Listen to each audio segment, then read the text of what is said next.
Summer can be a time of great fun, but it can also throw the whole family out of rhythm. When routines are off, schedules are inconsistent, activities are full, siblings are together more, and emotions are running high, it can feel like everyone is a little more discombobulated. If your child is struggling to stay calm, chances are your nervous system might be feeling it too. So today I want to give you a quick summer encouragement, point you back to a few listener favorite episodes that may help, and leave you with one simple win for your week.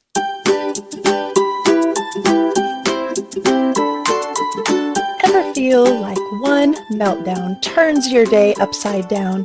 Are you walking on eggshells with emotions and challenging behaviors? Need peace in your home? You're in the right place. I'm Jami, mom of 7, professional counselor and parent coach. I've learned how to turn chaos into calm, stop meltdowns, and enjoy time as a family. If you're looking for effective tools, practical ways to connect with your uniquely wired child, and parenting tools that align with faith and family values, you've found it. So reheat that coffee, start that laundry fluffing again, and let's jump in. Today's episode is going to be just short and simple. We're getting ready to head out on a family vacation, and instead of skipping this week, I wanted to leave you with just a quick bit of encouragement because I know summer can be a lot, and sometimes you just need to feel like there's someone cheering you on. So I'm cheering you on. Summer can be so fun, and yet it also brings with it a lot of activity. It can be loud, unpredictable, maybe overstimulating, emotionally draining. And when you're parenting a child with ADHD, DMDD, autism, anxiety, sensory needs, just chronic emotional dysregulation, or those challenging behaviors, it can start to wear you out a bit. Your routines are off. Your bedtimes shift. It's light forever on these days, isn't it? Food might even be different. Activities are packed in, sometimes in hours where you're usually home, quiet, or even in bed. Screen time can become a little bit of a battle. Those siblings are spending more time together, and it can feel a little bit contentious at times. And you have a whole lot of transitions that continue to happen all day long. So if summer has not felt quite as calm or easy as you had hoped, I just want you to know you're not alone. I also want to remind you of something simple this week.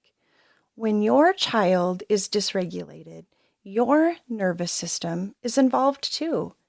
You're not just managing behavior. You're managing noise, decisions, all those transitions, the sibling conflict, those moments that don't always look so good in public, your own expectations, and sometimes the disappointment that maybe summer doesn't feel or look like you thought it would. That can be a lot. So this week, I want you to think about your own emotional regulation too. Not in a selfish way, and not in a just take a bubble bath and pick yourself up kind of way. I mean in a real life parenting way. Ask yourself some of these questions. What helps your body come back down when the day feels too loud? What helps you respond instead of react?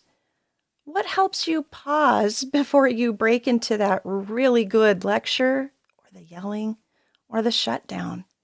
Maybe it's stepping outside for a couple minutes.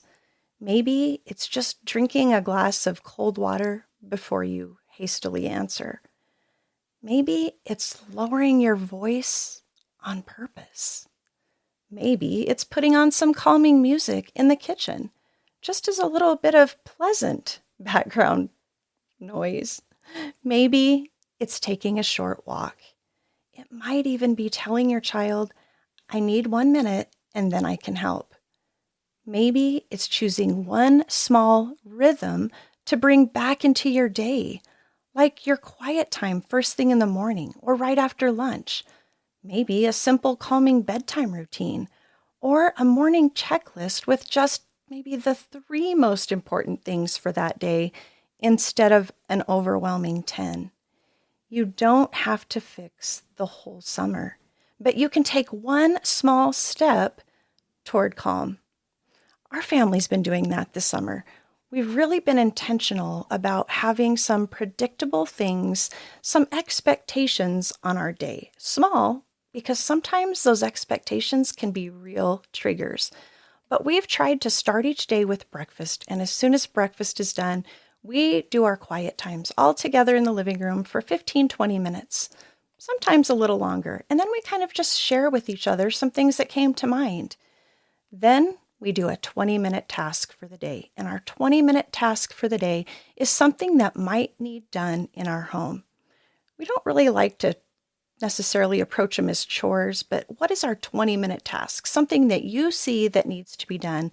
Maybe it's 20 minutes in your bedroom. Maybe it's 20 minutes of an organizing project. And I might even work side by side with them. But after those 20 minutes, then they get to move on with their day.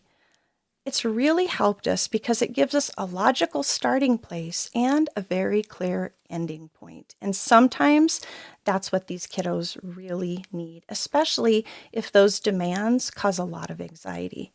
Now, since this is a short encouragement episode, I also want to point you back to 3 listener favorite episodes that might be especially helpful during these summer weeks.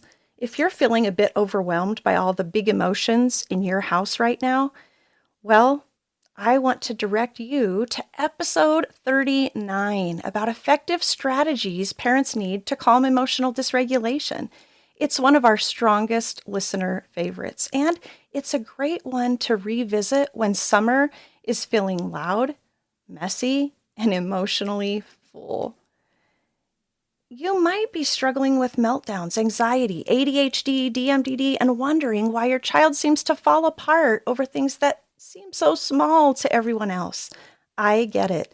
And that's why we talked about this very thing in episode 34, DMDD, ADHD, and anxiety. Oh my, the real reasons they're melting down and what helps. This episode helps you look beneath the behavior and remember that meltdowns are not usually a child trying to ruin the day. It's often something happening underneath, like overwhelm, anxiety, overload, frustration, fatigue, or even just a nervous system that's operating in the red. And if you're thinking, honestly, I'm the one who feels worn out right now, we've got you. Episode 84, Parenting Burnout, Anxiety, and PTSD. How to calm your nervous system and get out of survival mode. Lori Owens talks with us about some common problems and offers encouragement for the parent who is carrying the weight of it all. Because sometimes we're so focused on helping our kids regulate that we forget how much stress our own bodies are holding. This episode is a good one to listen to when you feel like you've been living on alert for too long. So here is your quick win for the week. Choose one small thing that helps your nervous system calm down. And choose one of those past episodes to listen to. Again, those were episode 39, 34, and 84. That's it. It's not a full summer overhaul, not a new parenting plan, just one small act of care for your own regulation, and one episode that gives you support for the season you're in. Maybe listen while you fold laundry, drive to the store, sit in the car for a few minutes to catch a break, take a walk, or just clean up the kitchen while you listen. But give yourself that little pocket of support. You're not failing because summer feels hard. You're parenting in a season where routines are simply out of sync, schedules less consistent, activities plenty, and all of those emotions just run high. So this week, prioritize calm where you can. Not perfect calm, just one small step toward that emotional regulation for you and your child. If this episode encouraged you, share it with another parent who may be feeling a little worn out too. You can join us in the Calm Connection Parenting Facebook group, where we talk about real-life parenting issues, those challenging behaviors and unique needs. And I encourage you to visit calmconnectionparenting.org, where you can find free resources, more support, and information on the Calm Connection Moms Retreat coming up August 27th through the 31st. So visit calmconnectionparent.com/retreat 2026 to register and learn more. Now remember, you're not alone on this journey. There are other parents walking it too, I promise. So take some time to connect with your people. Take the next best step for calm, and you've got this. That's it for today. If you enjoyed today's episode, would you take a quick minute to follow and share it with a friend who's looking for tools to parent those big emotions? And don't forget to join the Calm Connection Parenting Facebook group. This is where I can connect with you and offer support as you walk this journey. All right, I'll let you decide whether to fluff or fold that laundry now. But I'll meet you back here next week. Until then, keep calm and parent on.